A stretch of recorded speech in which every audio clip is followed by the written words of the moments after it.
Alright mga kaibigan, nandito na naman po tayo sa isang reaction video at opinyon. Manonood na naman po tayo ng balita. Anong meron po rito? Galing ito sa ating Pinas News Insider. Ito ang title. Ito, good news.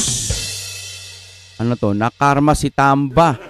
Title Sa utos sa ombudsman. Suspendido o hatol Kimbo Saldi Damay? Yan, question mark mga kapatid. Patungkol po dyan ang atin re-reactionan at gagawan ng opinyon.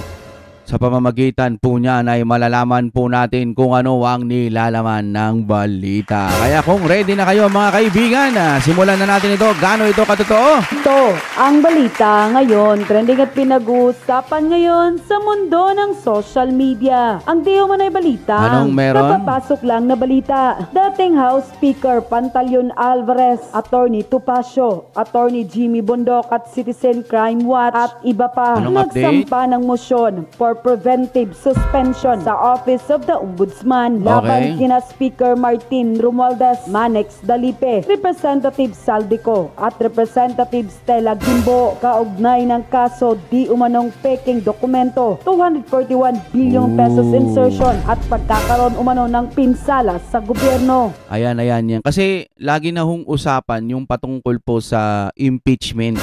Natatabunan na itong bycam.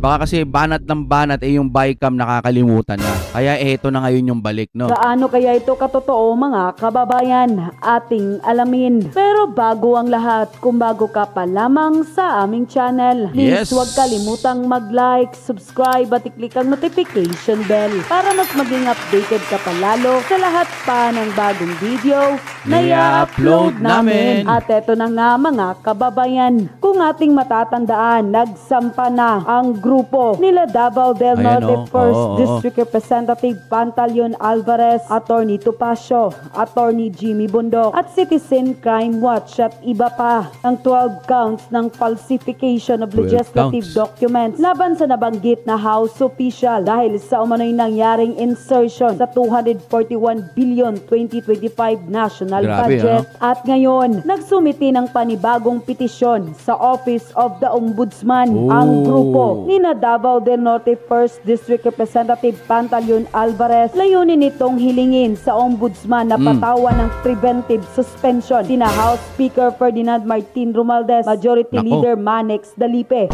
Representative Saldico at Representative Stella Gimbo. Giniit ng mga petitioners na dapat masuspinde ang naturang mga opisyal upang hindi maimpluwensyahan ang sinasagawang pagsisiyasat dahil mabigat aniya ang issue. Okay.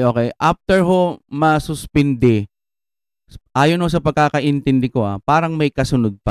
Kasi kung ito lamang yung magiging parusa, yung pagsuspindi, halimbawa lang may ginawang hindi maganda nga itong mga inaakusahan.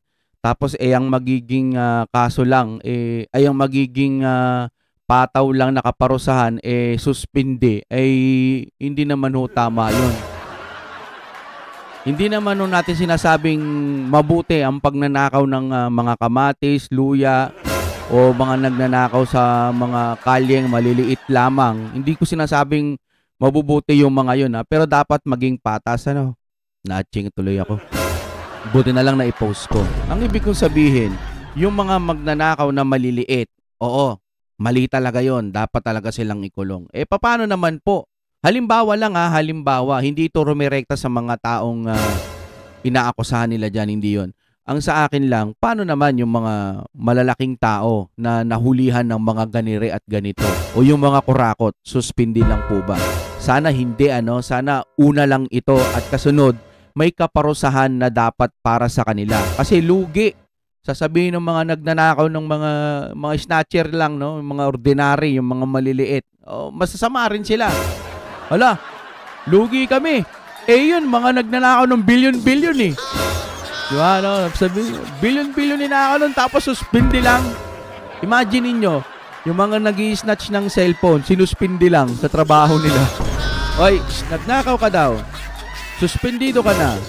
O kaya yung mga walang trabaho, mga nagnanakaw, Oy, kayo, suspindi na kayo, bawal na kayo tumambay, sa loob lang kayo ng bahay. Hindi naman ganon, di ba? Kaya dapat yung mga matataas din na nahulihang nagnanakaw at napatunayang nagnanakaw, lalo na billion-billion, dapat mas matindi ang kaparusahan para sa mga yan. Okay na yung medyo bitay, ganun. Hindi, bahala na po ang gobyerno. Bahala na ang ating hustisya kung ano po yung dapat para sa kanila. Kung mapatunayan talaga na may kasalanan nitong mga to. No? Lugi yung mga... masasama din yung mga yan, ha? Yung mga maliliit.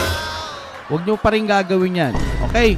Tuloy-tuloy na tayo. Honesty, oppression at grave misconduct. Kaya sapat na batayan na ito upang suspindihin ang mga inaakusahan. Ayon pa sa Facebook post ni Congressman Pantaleon Alvarez, I quote, isuspindi sila Speaker Martin Romualdez, Majority Leader Manix Dalipe, Representative Saldico at Kong Stella Gimbo. Naghain ng mosyon sina Kong Gilbert Alvarez, Attorney Perdy Topacio, Attorney Jimmy Bondok, Citizen Crime Watch et al. Sa Ombudsman na hinihiling na mapatawan sila Speaker Martin Romualdez at iba pang rinireklamo ng preventive suspension. Ito ang susunod na kabanata noong February 10, 2025. Nagfile ng reklamo sa Ombudsman sina Kong Gilbert Alvarez dahil naipasok ang 241 billion insertion sa national budget kahit hindi ito kasama sa BICAM report na aprobado ng Congress. Tuloy po ang laban, #para sa bayan, unquote. Narito naman ang pagpapaliwanag ni Trixie Cruz Angeles kaugnay sa balitang ito. I quote, alinsunod sa inihain na kasong falsification of legislative documents at violation ng Anti-Graft and Corrupt Practices Act sa Ombudsman. Bunga ng revelasyon ng BICAM report na may mga blanco. Humingi ang nagrereklamo ng preventive suspension order ni Martin Romualdez, Manuel Jose Dalipe, Stella Gimbo. Ang preventive suspension ay hindi po parusa kundi paraan para hindi maka-access sa mga respondent sa kanilang opisina o magamit ito sa pagsira o tago ng ebidensya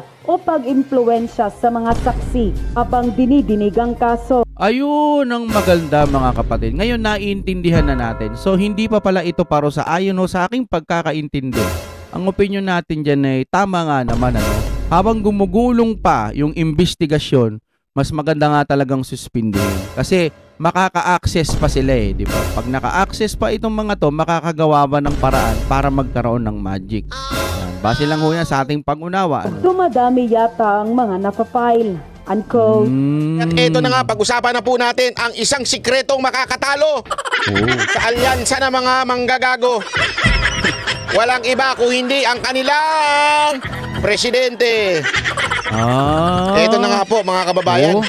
Ito na ho sigurado, ito na siguradong magpapatalo ho dito sa alyansa nitong mga senador na ito. Kasi alam nyo kung bakit? Alam nyo yung mga Pilipino. Ito, sasabihin ko lang sa inyo ito Ang mga Pilipino, kaya ho nilang malaman kung ikaw ay totoo o hindi. Alam nila kung nagpe-pretend ka lang. Alam nila kung ikaw ay makatotohanan. Hindi ho yan nabobola, hindi ho yan napapaikot ng mga Pilipino. Kaya nga ho mga kababayan, importante, kaya nga pansinin ninyo, bakit mas pumutok ang social media kesa sa telebisyon? Bakit yung mga artistang mas sa TV, hindi ganun kasikat, pero pagdating sa social media, nung nag-vlog sila, doon sila mas lalong sumikat. Alam nyo? Pansin ko, parang malapit na hong wala nang nanonood. Kasi mga kabataan ngayon, kahit malalaki po yung mga TV, ang pinanonood nila social media. Diba? Bakit? The secret in life, it's being authentic, ika nga. Yung maging totoo ka. Ayaw ng Pilipino ang tanso. Ayaw niya ng mga Pilipino yung mga tanso. Kaya nga importante maunawaan natin na unang araw pa lamang yung proclamation ng alyansa ng mga manggagago, ay ano pa ho, dyan pa lang sa simula, alam mo na kagad matatalo sila. Alam mo kung bakit, kanyo? Kasi ang ginamit ba naman, yung salitang suka. Dahil po dyan sa suka na yan, mga kababayan, narebat sila sa sinasabi nilang suka. Naging team sinusuka at yung suka nagpapadali dun sa tanso, yung tanso, alam naman natin ibig sabihin nun, May sinasabi nga sila dito, mga tanso vlogger, So, nagkanda leche-leche yung mga sinabi po ng ating mahal na Pangulo. Ano? Alam naman po natin ang ginagawa ng suka, di ba? Pagka nilagay mo dyan yung kwintas ng ginto, dyan mo malalaman kung ang isang ginto ay pure o di kaya tanso. So, ang talagang sumisira sa tanso itong mga suka. Pero hindi yan ang pag-uusapan natin. More than that. Ang pag-uusapan natin, hindi lamang po yung komento ni Marcos na tungkol doon sa suka. Okay. Pag-usapan natin yung awayan ng Marcos versus Marcos. Eto na. Bakit ba? Anong ibig mo sabihin, Banat Bay? Marcos versus Marcos. Hindi ho, alam mo ba, kababayan, na para lang dinawin natin, wala hong ibang kalaban si Marcos kung hindi ho yung sarili niya. Ay, may napanood din ako, dadagdag ko lang mga kapatid. No? Si PBBM dati, tsaka po si Romualdez, no? Nagpapasalamat po sila kay Pangulong Duterte. Na kasi doon daw sa Leyte, nagbigay daw ng ganire, nagbigay ng ganito. Kahit daw mayor siya ng Davao City, tumulong pa daw siya doon po sa nasalanta ng bagyo sa Leyte. Ganun ang pagkakaintindi ko doon sa video. Tapos nakalagay doon noon, no? Tapos pinakita yung ngayon. Wala man lang daw tumulong sa Leyte kung hindi yung kaalyado nila. Biglang naging ganun na yung kwento. Noon, sinasabi nila, nagpapasalamat sila sa Duterte dahil may pumunta doon sa Leyte. Ngayon naman, ang sinasabi nila, wala man lang tulong na dumating galing doon or wala man lang tulong, ang unang tumulong yung kaalyado nila. Oh, di ba? Titingnan ko mga kapatid, magandang video yon, sana makita ko. Eto mga kapatid, nakita ko na yung video sa wakas. Buti na lang nakita ko, no? Ayan, ganito muna natin, tapos sana maunawaan ninyo. Ganito natin game. We are always reminded that he is probably the first local government official. Si Tatay Digong po ang tinutukoy niya rito noon, ayan, BBM noon. To come to Leyte, bringing relief goods and other medical assistance during the typhoon of Yolanda.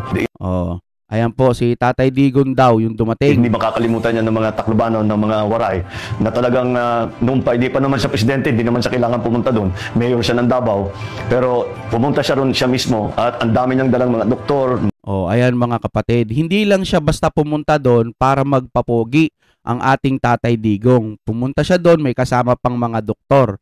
Ayan na, sinasabi po ng ating Pangulo. Marami siyang dalang gamot, marami siyang dalang relief goods at nakiramay naman siya doon sa mga napinsala doon sa... Oh, nakiramay pa sa mga napinsala. Ano natin, himay-himayin natin. Yolanda. At hanggang ngayon, hindi namin makalimutan yun. At hanggang ngayon, hindi namin makalimutan yun. Okay? Panay ang pasalamat pa rin ng mga Waray, ng mga Taclobanon sa kanyang tulong at sa kanyang malasakit na ipinakita sa mga naging biktima ng Yolanda. Si Mayor Duterte, isa siya na nauna na ayan, nabanggit palalo ang pangalan. Si Mr. Romualdez, sabi niya ng ganon, Mr. Duterte. pumunta sa Tacloban at nagtabang sa atin. Yun ang malasakit. Saksi po ako sa malasakit ni Mayor Duterte. Kaya may pangalan pa, saksi daw siya mismo, no, sa malasakit ni Mayor Duterte. Okay? Hindi ko talaga matatanggihan. Kailangan talaga tumanaw ako ng ulutang na loob.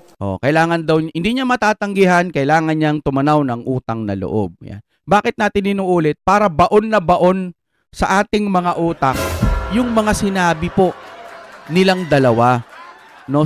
So ibig sabihin, sino bang paniniwalaan natin dito? Yung ngayon o yung dati? Pumunta pala si Tatay Digong dun eh. Tinan niyo po. Sa lahat ng mga Bisaya, kaya sinama niya lahat. Sinama niya lahat. Ika Davao, Mindanao, at dinasaan kami ng mga relief goods, medisina, at lahat ng pulugi. Kaya palakpakan mo natin si Mayor Duterte. Few moments later. Palakpakan natin si Mayor Duterte. Talagang nanggigigil pa siya nung nagsasalita siya. Iba yung salita niya ngayon eh. Pag namimigay siya, ganito, etc. Pero noon talagang galing po sa puso nila na sinasabi nitong dalawang ito na tumulong ang Mayor Duterte. Di ba? Tingnan nyo. Alam niyo po, yan ang record po ni Senator Tolentino sa MMDA. Nung nasa Leyte kami, nasa Tacloban kami, walang dumadating po na tulong. Ang unang yung nasa Leyte kami, nasa Tacloban kami, walang ibang nagbibigay ng tulong. Okay? Okay? dumating na tulong ay galing kay Senator Tolentino. Biglang naging si Senator Tolentino na hindi natin alam kung Ako wala akong nakitang Senator Tolentino, baka nga naman tumulong din talaga. Ang problema, sino ba yung mas pinasalamatan nyo nung panahon na yon? 'Di ba? Si Tatay Digong pinasasalamatan nyo noon, ngayong kalaban nyo na, walang ibang dumating. Ibig sabihin, walang ibang pumunta, kundi yung Tolentino lang. Samantalang sinasabi nyo noon, ang unang dumating, sino pa ngayon ang nagpe-fake news? Oh, ng MMDA. Pakita mo talagang malalim ang pagmamahal niya sa taong bayan. We are always reminded that he is probably the first local government official to come to Leyte bringing relief goods and other medical assistance during the typhoon of Yolanda. Hindi makakalimutan niya ng mga Taclobano, ng mga Waray na talagang noong pa, hindi pa naman siya. Tama na natin ha. Hanggang dito na lang. Kaya mga kapatid, nasasaktan ho tayo sa mga ibinibintang po kay Sara Duterte at sa ating Pangulo. Dati, nung hindi pa nila nakukuha yung gusto nila, talagang halos ligawan talaga, di ba? Yun yung term na pwede nating gamitin. Ay, pag may kailangan sila, nung may kailangan sila noon, talagang nandiyan sila.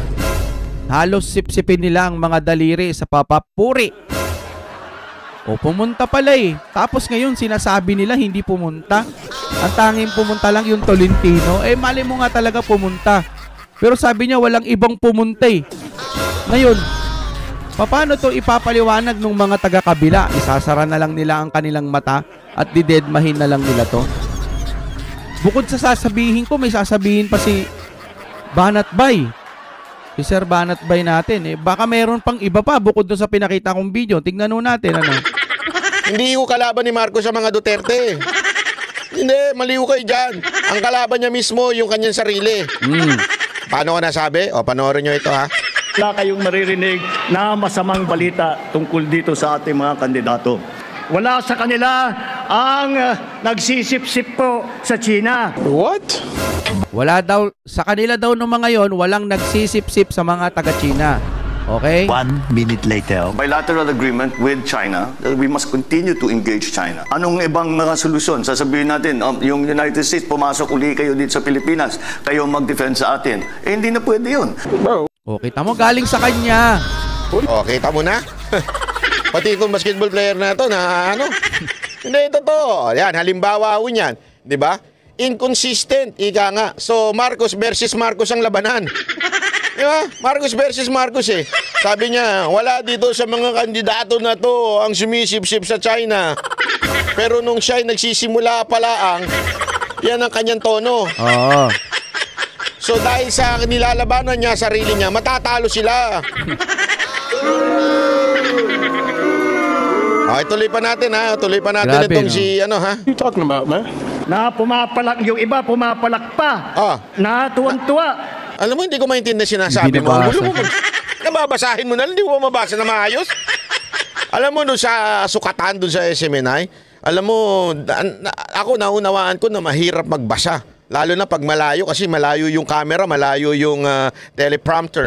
Pero pambihira, dyan na lang, nasa tabi mo na, hindi mo pa mabasa. What's wrong, Mr. President?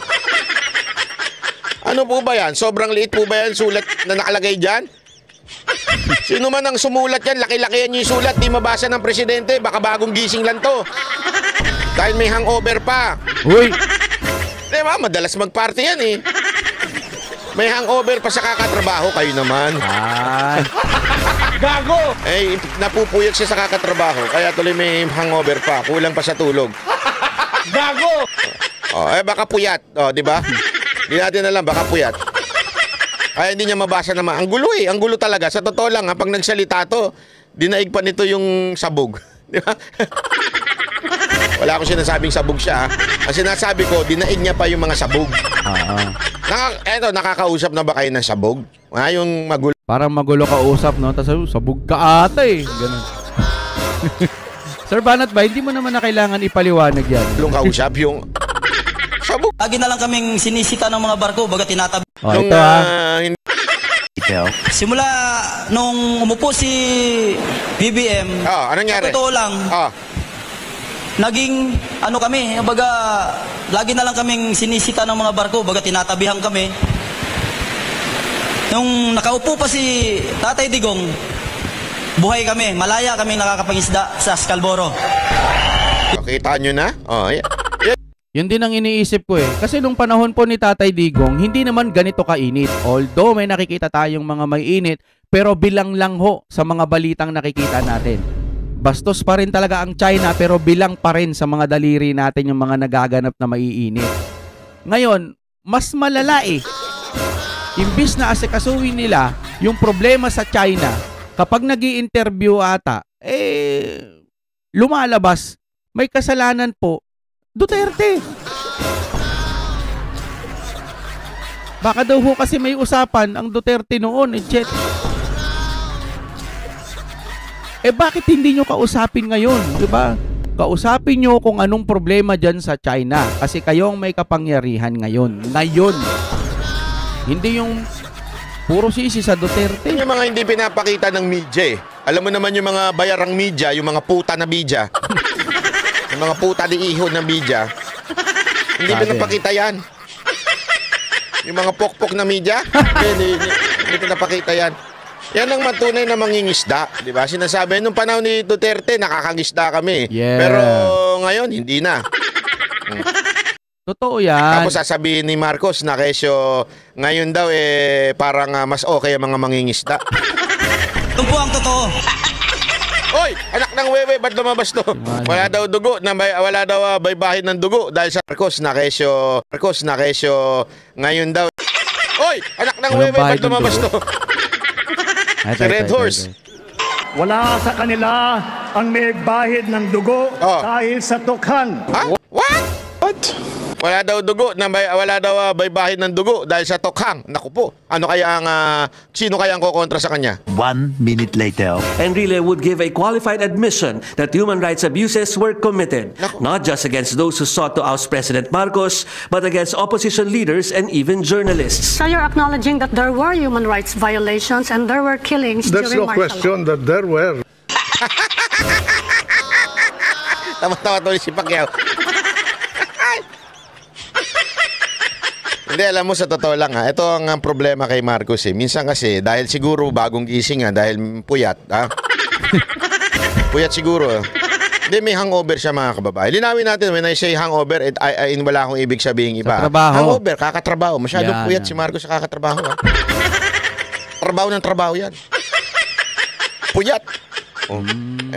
Siguro, kaya ganyan yan. Hindi niya nababasa yung script niya.